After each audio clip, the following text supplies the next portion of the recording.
Pengadilan Tuhan. Ramalan itu seperti angin dingin yang menyapu kerumunan. Paus Clement wafat hanya sebulan kemudian. Dan pada bulan November tahun yang sama, Philip III meninggal mendadak di Fontainebleau. Bab V. Warisan Sang Raja Besi. Philip IV wafat pada usia 46 tahun. Ia meninggalkan Prancis yang lebih kuat secara hukum dan administrasi, tetapi juga syarat ketegangan. Tidak ada satupun dari ketiga putranya yang mampu meninggalkan pewaris laki-laki, memutus garis keturunan langsung Capetian. Dalam 2 dekade, kekosongan itu memicu perang 100 tahun. Namun warisannya tetap terasa. Ia menundukkan paus dan menancapkan pengaruh Prancis di Avignon.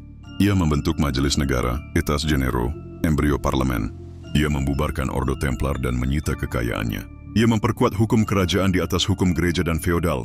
Bagi rakyat kecil, ia adalah raja yang jauh, kaku, dan tidak murah hati.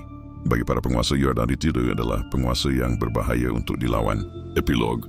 Di reruntuhan kuil Templar, di lorong-lorong Avignon, dan dalam buku-buku hukum Prancis, nama Philip Reck masih terukir. Ia dikenang bukan karena kemurahan hati, melainkan karena kehendak baja yang membentuk Prancis modern. Sang Raja Besi, Philip si Tampan, penakluk paus, penghancur Templar, dan entah di mana, di antara bisikan sejarah, kutukan Jacques de Molay masih mengiringi namanya. Warisan Sang Raja Besi.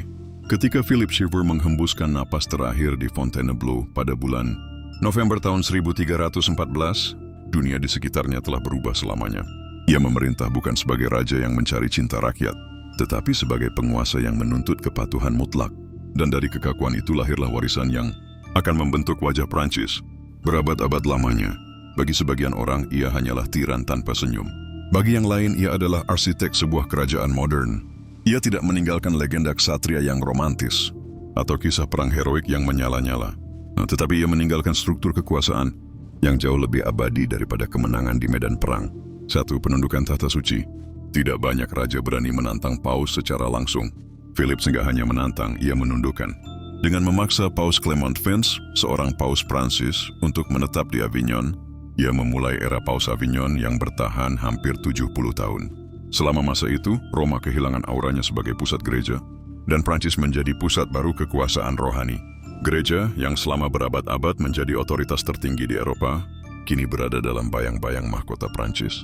Inilah pesan abadi yang ditinggalkan Philip, bahwa seorang raja, jika cukup kuat, bisa menantang bahkan wakil Tuhan di bumi. 2. Pemusatan kekuasaan kerajaan.